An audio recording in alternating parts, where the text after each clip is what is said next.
오늘 만두 이야기는 당당히 따지되 구걸하지는 말자입니다. 우리는 철회노동자 12-48호에서 올해 성과급 어느 정도 수준이 적당할까를 얘기하면서 2010년과 11년을 얘기했죠. 올해 3분기 누적 순이익을 토대로 예상컨대 1,000만 원을 넘길 수 있다라는 기대를 가졌죠. 하지만 가결산 결과는 실망을 안겨주기에 충분히 충격적 내용이라는 것이고 사측은 200만 원을 제시했습니다.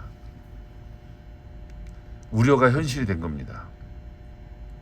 우리는 철회노동자에서 세 가지 문제를 핵심적으로 지적했습니다. 올해 성과급 수준은 역사를 통해 확인하듯이 3분기만으로도 1,000만 원을 넘겨야 한다는 것. 사측이 비용으로만 접근하여 지급액을 줄이기에 급급할 수 있어 우려된다는 점. 마지막으로 2021년 확정 결산 후 성과급 차익 계산에 오류가 있었다는 것이었죠. 아니나 다를까 당기 순이익은 3분기 누적 순이익보다 떨어졌음을 연상케 하는 소식을 들었습니다. 결국 그 지출을 어떻게 볼 것인가에 따라 새로운 논쟁거리가 생길 수밖에 없을 것 같습니다. 신뢰의 물음표를 던지게 했습니다. 사측은 올해 사측이 영업이익을 성과급 지급 기준의 지표로 삼자는 주장을 한 적이 있습니다. 사상 최대 매출과 영업이익 달성에도 단기 순이익은 그렇지 않다니 의문스러울 수밖에 없죠. 그러다 보니 영업이익을 성과급 지급 기준으로 바꾸자는 사측의 말이 악마의 속삭임같이 귓가를 맴돌 수밖에 없습니다. 사측이 영업이익이 사상 최대에 이를 것을 미리 예견했을 뿐만 아니라 단기 순이익은 그와는 전혀 다른 지표로 드러날 것을 미리 알고 지난 5월에 영업이익을 성과급 지급 기준 지표로 삼자고 했는지 귀신이 고칼 노릇입니다. 어쨌든 성과급은 노동자의 자존심이 걸린 문제로 사측이 구걸할 문제는 아닙니다. 문제는 기업이라는 울타리에 있습니다. 벗어나지 않으면 포획됩니다.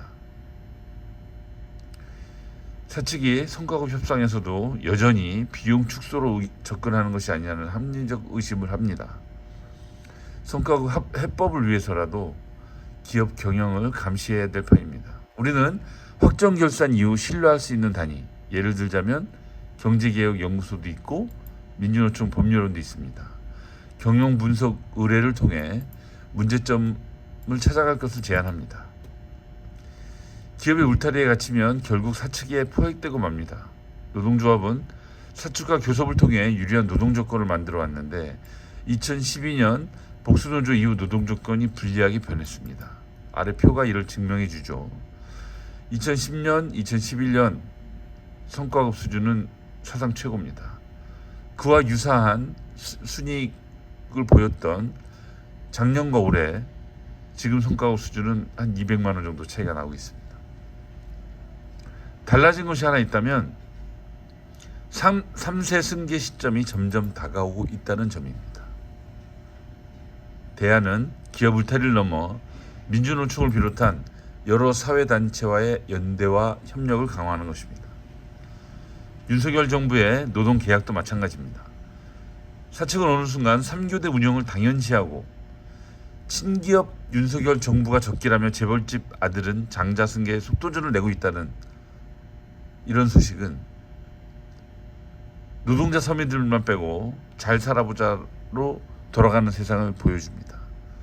노동제 활동이 노동조건 강화에 머무는 것이 아닌 기업 경영 감시까지 넓어져야 합니다. 이상입니다.